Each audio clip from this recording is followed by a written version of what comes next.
Lara, so happy that you're joining me today.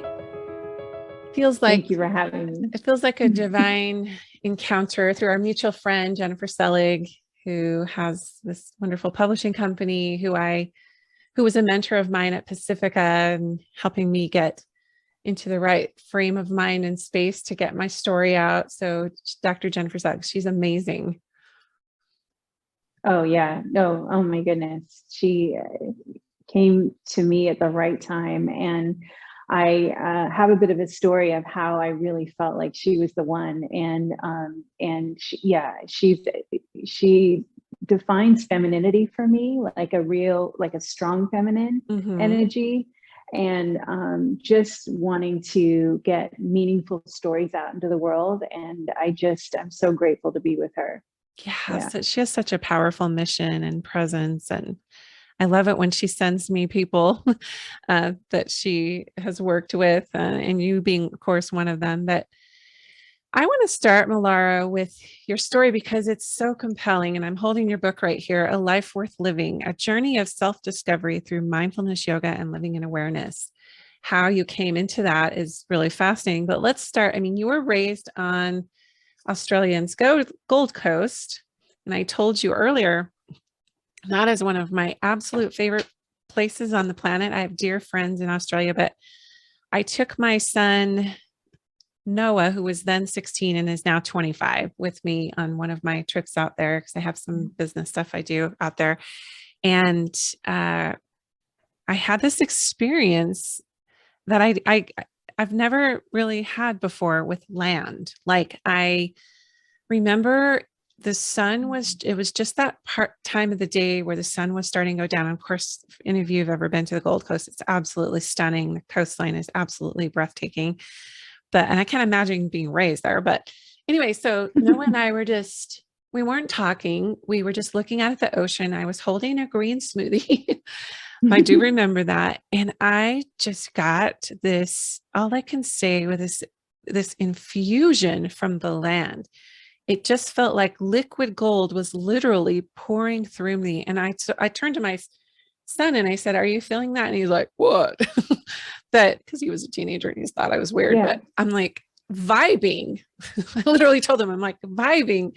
This is amazing. And I just basked in it. And then I had him take a picture of me because I wanted to capture just how beautiful everything felt. It felt so alive. I don't know how to explain it, but all the elements combined for me to just have the most embodied experience in that moment. So thank you, Gold Coast, for bringing that to me. And anyway, it's brought a lot to me. But you were raised there. You were raised on Yeah. the Gold Coast, Yeah. and you always Yeah. knew you wanted to be an actress, or Well, that's a great question. Look, I think that I knew that I wanted more from myself. I felt like I wanted to really, honestly, if I could go back in that time, I probably was looking for love on the outside. Mhm. And it's like it reminds me of Sally Field when she's up and she's getting her Oscar and she says, "Oh, you love me. You really You love really me." love And me. it's like, yeah, yeah, you really love me. And it's like, I got these, like, I started modeling when I was 10 and I got these like just little bit things, nothing huge. But I felt seen with the camera. I felt loved with that genre and just being out. And I also felt like it was my ticket out of my suffering. And my childhood was pretty disruptive for me, and very traumatic. And so I felt like if I could transform and become this beautiful international actress, well, I could bypass my pain. I mean, I don't know if I thought that back then, bypass my pain, but I definitely knew that I didn't want to stay where I was, and I thought that was my ticket. It was my outer beauty because I knew I was pretty, And, not in a I'm the best thing ever way, just I knew that that could be a way that opened doors for me. And how can I do this? And how can I just get out of my, poverty? And I just wanted more. So, yeah. And the Gold Coast is just such a, I don't know, when you grow up it's somewhere so removed from the rest of the world, you feel like you're not almost part of the world. So you get very adventurous and you almost know, well, I can go anywhere. This isn't going to be where I finish. At least that was my perspective. And so you literally went to Hollywood to become an actress. Literally, that's it. And you had some fun roles and you had, crossed that off the bucket list, right? Who does that? But you had these pain points. I was reading your journey in your book, and it's just like, you mentioned some trauma from childhood and, coming into the space now where you have this relationship with film and the visual arts and the camera, and just sort of being fed for being, or you could say you were being fed and reinforced because of your physical beauty, but then also you were gifting that to others as well. And everything has a light and a shadow side to it, That's Hollywood being one of them, obviously. So take us to the place where it sort of all started to come down for you. So where things started to surface that you recognized were unresolved or unhealed issues. Yeah. So firstly, I picked a partner that emulated a lot of my own parents and myself characteristics. So I definitely picked up what I needed to learn. So I, married this partner who, just was very manic at times and depressed and just very much the same as me, just all over the shop and, not really knowing who I was, still trying to find myself. And yoga was creeping in very slowly, but not quick enough to where I was at my lowest point. I was the actress is waitressing or waiting on tables. And so I was doing that, and I was starting shifts at 11 o'clock at night and ending at 4 in the morning. So I'm a morning person, so I didn't know that back then, but I know it now. It really messed me up mentally, even more than what I even was. And so I felt ungrounded. I didn't feel connected to myself. I felt like nobody loves me, woe is me, victim. Like I was in a bath. I had taken some soma pills to quell my back pain because I was up waitressing all night. And I thought, you know what, fuck it. No one cares about me. I hope I can swear. Yeah, you're okay. You're all right. No. No one cares about that's me. the best way to describe when you're in those states, right? Yeah, thank you for that. And yeah, I just felt like God was fucked up too, and it was just a really hard time. And then I knew I took too many pills. I thought, oh shit, then what have I done? And then I'm in this bath, and then I thought, well, maybe if I just take Tylenol PM and I'll just kind of, I'll be okay. And then silly me, I'm like 19 years old. And so I take that, and then suddenly I'm getting out of the bath and just, vomiting. I'm naked, and my husband at the time, he's there, and then I'm being, wheeled off and into an ambulance. And I was at my lowest. I did not want to be in the world anymore. I didn't plan to not be in the world anymore. This was like in the moment, I am so sick of this fucking pain and I'm going to end it now. And so once I was in the psychiatric ward, because I had to stay for 4 days, first of all, I was horrified because I was I'm never going to do this again. I can't believe I took it to this level. And so I felt a lot of shame, a lot of guilt, and I blamed myself. I was so fucking hard on myself. And I thought, I'm never, ever going to do this again. And then, you know, yoga came in because I had these 5 bulging discs. So the yoga was, you know, my next avenue, because the pain pills were not working. They were destroying my body, destroying my mind. And so then I was addicted to yoga classes. I'd have 12 schedules in my car, and I would go to at least 2 classes every day. That's an interesting addiction. I think I have an addiction to not doing yoga.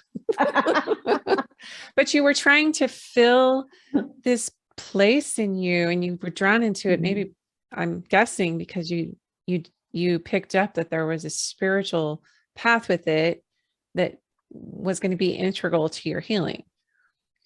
Well, it's funny you say that. I didn't know if it was spiritual back then. Back then, I was just needing the physical pain to dissipate. So I was getting really into Iyengar yoga, and that's the way to allow the muscles and the bones to be more integrated.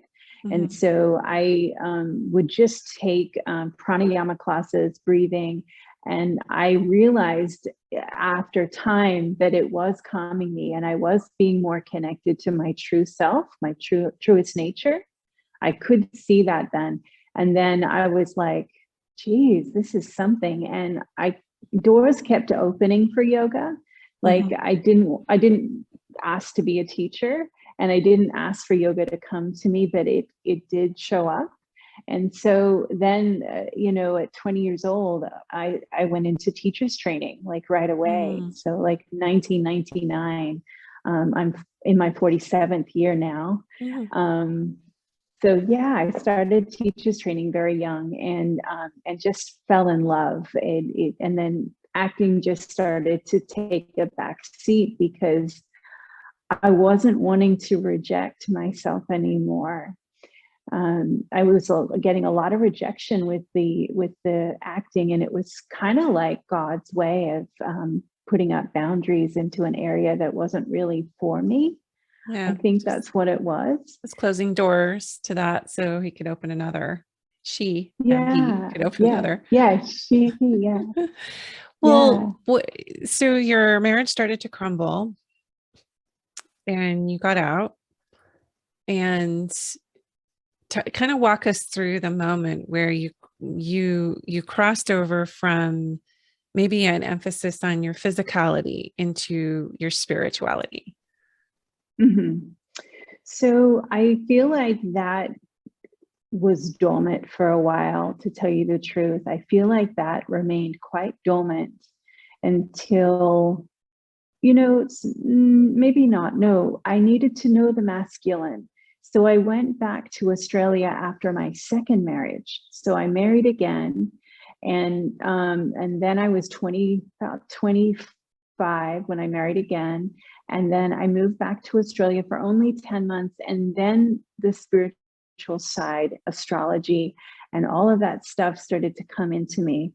And that was quite profound. I feel like I had a similar experience to you, sitting on the beach, just saying, why did I ever leave this place? How could I have ever left it? But then there was unfinished business to do. I turned around and came back here again. So I find that very interesting. Los Angeles. And I went straight back to Los Angeles after 10 months. It felt like my home, but it also felt like I wasn't part of that home, since I had spent most of my adult life in a different place. And I even sounded different. Like I would get made fun of, you know, oh, you sound like a Yank now, you know, and so, yeah. So that was happening as well. And then the spirituality came in more when I met Chana, and I was getting close to 40 years old. Yeah, let's talk about that for a minute, because he ended up being just this master teacher for you, and just really changing the trajectory of your life, and really the facilitator of your healing. And we were talking about this earlier. There's always a instant on the heroine's journey, perhaps many, where you meet the teacher, um, someone who holds that elixir or that lesson, or guides you to your true soul path. And you found that person. Yeah, he was everything that I could see myself to be. When I was in his presence, that very first time of meeting him, my whole heart exploded open. It was, I mean, tears just flooding for unknown reason, just tears flooding. He's chanting Pali.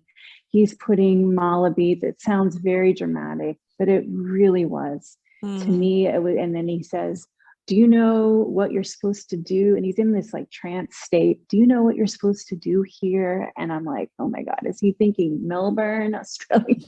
Or like oh, I think I'm supposed to help heal people. I mean, it was just like really just taken aback of the energy of that. It was like a meeting again of not only his soul, but a meeting again of my own, and starting to come into wholeness. So there was a deep recognition or an awareness maybe of, hey, this person's going to be integral to my pet. And those meetings are never by chance. They're, when you look back on them, even if you don't have a pronounced, experience like you did, where you were very emotional and whatever, even just a little divine spark of like, oh, there's something here. I think it matches to how much you need it as to how strongly it expresses.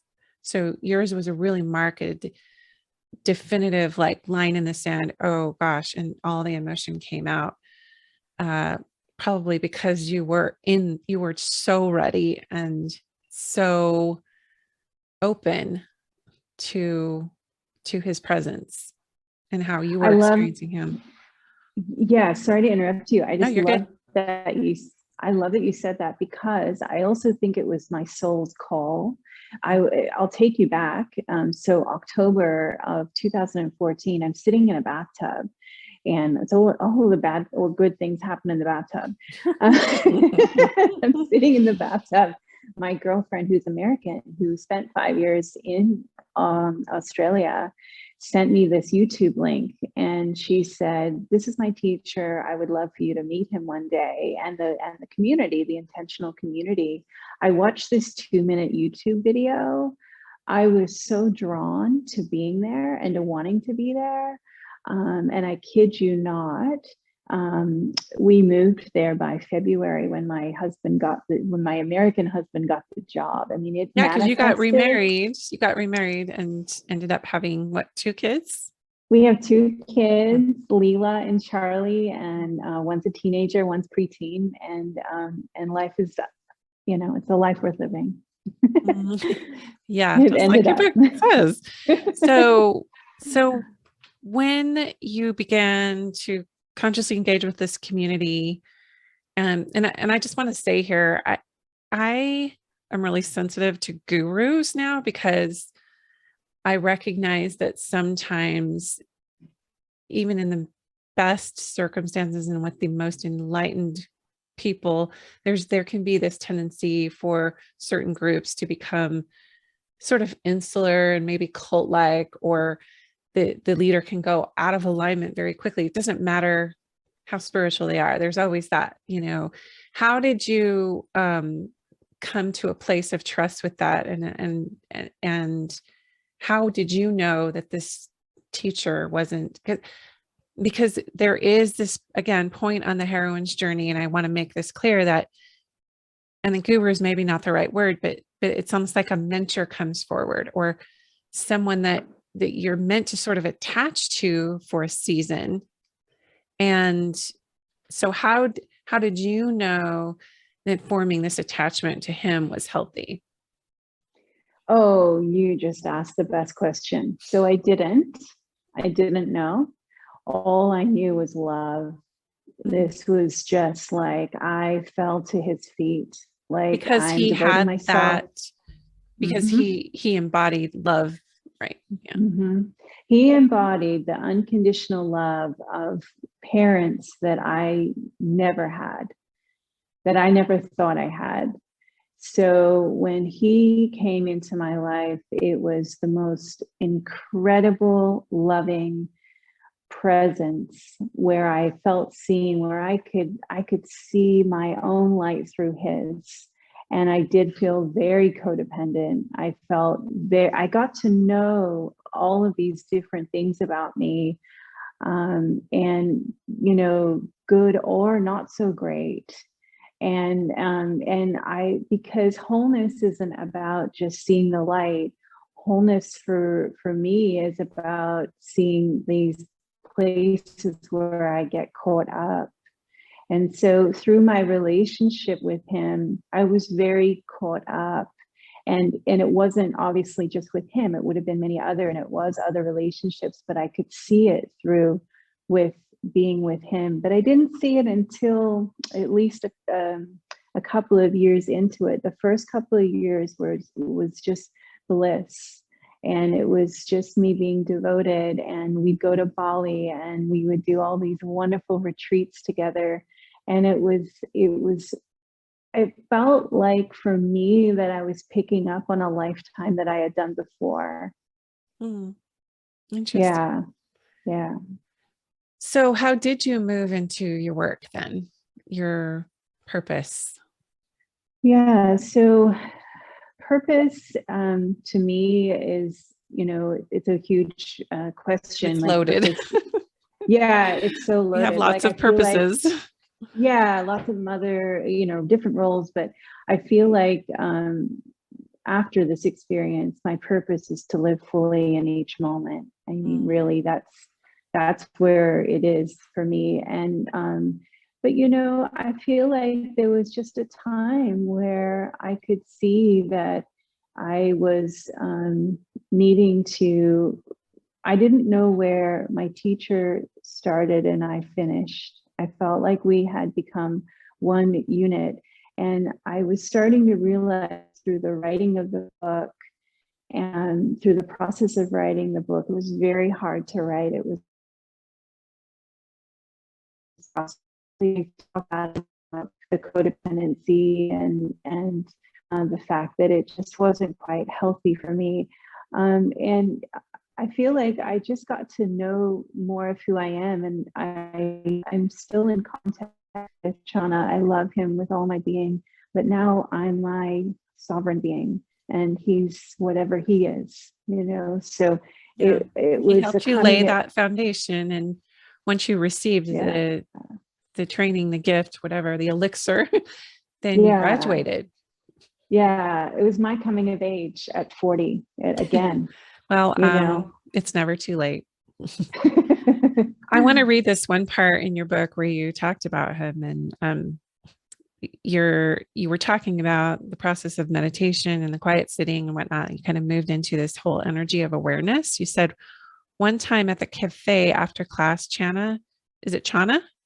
Chana talked about the energy of awareness. He said that with awareness, we cultivate a force that brings no harm and is always healing, that living in awareness showers a floral fragrance that reaches everywhere.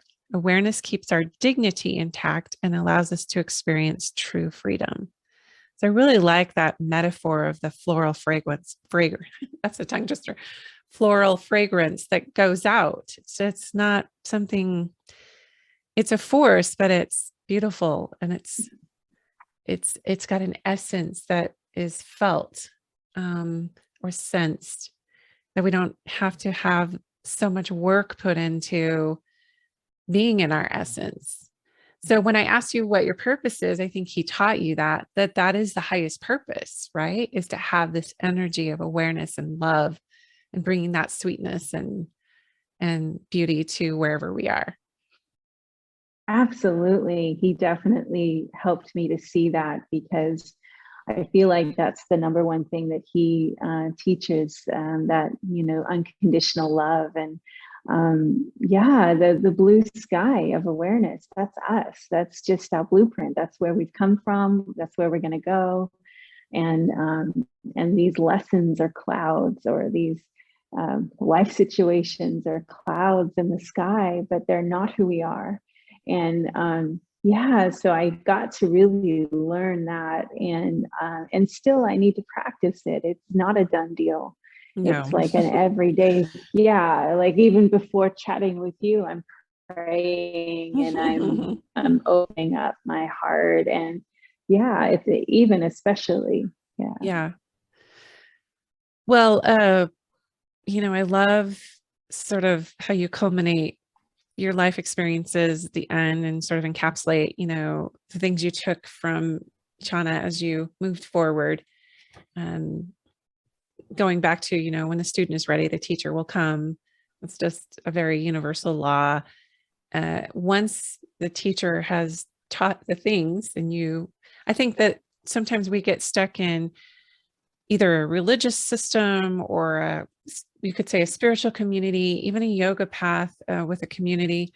And there comes a time where you sort of emancipate yourself, and you use the word sovereign. And I love that word. It's one of my favorite words. That's the end goal. We are all interconnected and we are all one. And it sounds like you had a union with this teacher that was very healthy, and you understood oneness and how people can come together in, you could say, basic humanity love, or that spiritual fusion, if you will. And that's, I think, what we're moving into in the collective. But coming back to, once you've internalized or maybe integrated the lessons of the teacher, then you get to go forward and be a quote unquote teacher of the way, of this way of being, this way of love, which I believe is what Jesus was, and Buddha and everyone were trying to teach, was this way. So so when you knew that it was time to move forward, what was the next thing there waiting for you? What was there to Oh, catch you wow. or show you? I think the routine of my life, I don't think it was anything very glamorous or special. I think that that's one of my biggest lessons is, or maybe all of us, just that the routine and the specialness and the mundane is the awareness of the life that we really need to cherish.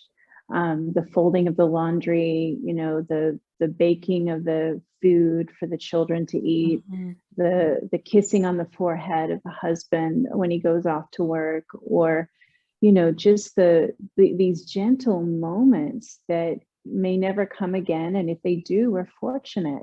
I think that I just kind of threw myself into my normalcy of the mundane, and just brought myself up from that place so that I could be very humble in my approach, walk my walk, because that's really what it is about for me.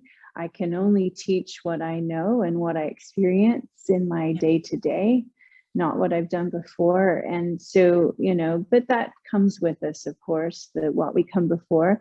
But I think I really had to ground myself in my actual life and just be like, this is it. This is what you're doing.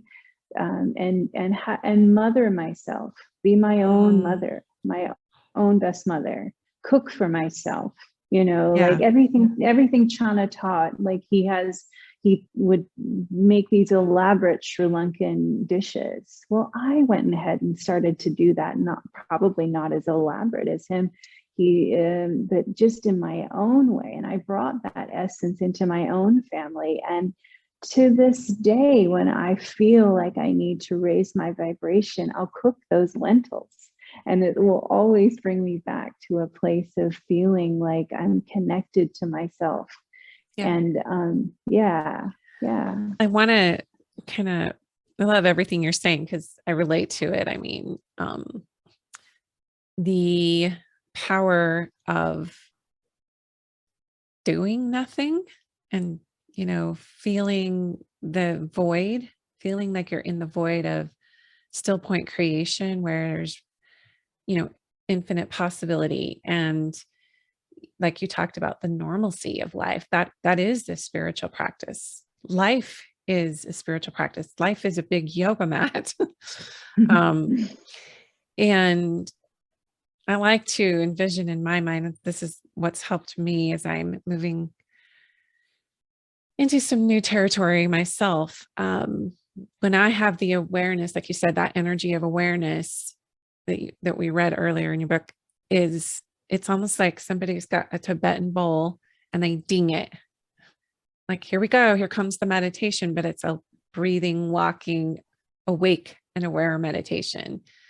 I remember when I was really devoutly religious, and I kind of liken my religious experience to what you said about Chana, where there was a season that it filled me, and I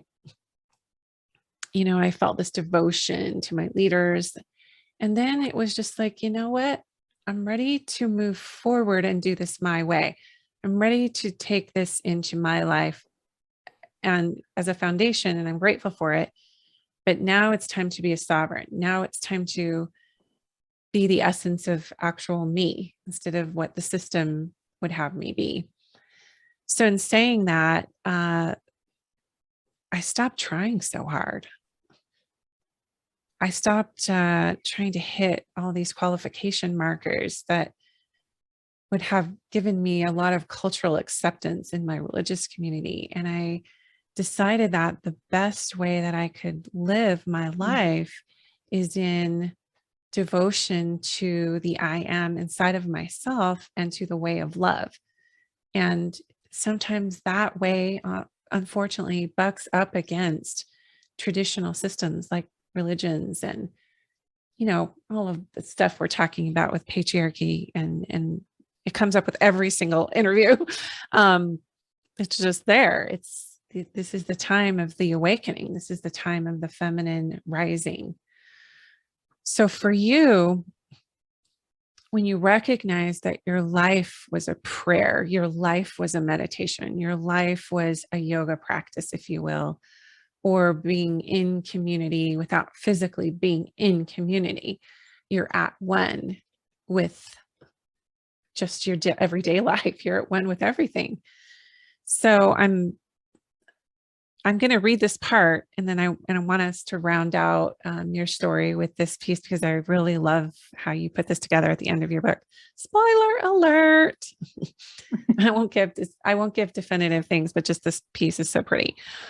Now, when I sit quietly, I ask myself, who am I? Who is carrying this body?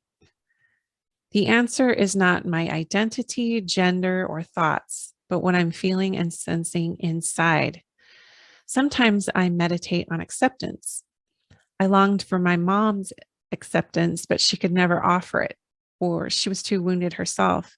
Now, trusting my own inner voice, that my voice does matter, makes me a better parent and partner, and perhaps a better daughter too, as I accept, forgive, and love my parents as they are. Through inquiries like these, I discover more and more about myself. I love that. Do you want to expound on any of that? Oh, yeah. I mean, when I wrote this, I felt like this was coming home. Like, it just felt like I could finally be with myself, that who I was looking for was always inside. She was always in myself, and with a capital S, and that it was freeing. I felt like just like no more baggage. No, I didn't have to carry around that big boat anymore. And it just, and I am still in community, because I teach with our little community that we have here. So the normalcy also involved community. I have a studio where I teach in my backyard, and I also teach online. So I was still interacting with a sangha. But it wasn't like it was in Melbourne. It wasn't like this, bigger place. And I just feel like in accepting ourselves and loving ourselves, we're able to do that more with other people. And I felt like I was able to even be more present for my community and present for my teenage daughter. And I Mm, think it was the tipping point for the rest of my life to mm, really just feel good in my skin for a change, right? To really yeah. feel like it's okay to be me. In fact, I'm supposed to be me. I'm not supposed to be my teacher. I'm not supposed to be anyone but me. Hmm. And you're now a really sought after yoga teacher, right? You're still practicing as a yoga instructor. Yeah, this is what I do. I have mostly also a lot of privates. I do a lot of mentoring and private spiritual counseling and things like that of that nature. And I really teach what I have been able to give myself. Mhm. And that's it. Well, it's lovely that you've been able to integrate that. How can people find your book, Mellara? So my book can be found on Amazon, and you can just pick it up and look for A Life Worth Living, but look for the cover with the beautiful lady, which to me feels like the reader. Like it Yeah, if doesn't you're even looking have. on YouTube, I'm holding it up. Those of you watching on YouTube or listening. Yes, I love the cover. And I love that, you know, you can I don't know. I'm just always inspired by people who put the rawness of their story out there and take us into those places where they descended and ascended. And I think we've established, life is just one big ascent and descent process, a death and rebirth process. So it'll be interesting to see where you go from here and what's next on your evolution. Thank you so much. I'm glad you said that. Yeah, it ain't over until it's might be over. And even then, are we really born and are we really dead? I don't know about that. Yeah, it's all one just this grand cycle, and we get to have these bodies and have these relationships and have these beautiful communities that we pop in and out of, whether we're the one creating a container for it or we're part of a larger community.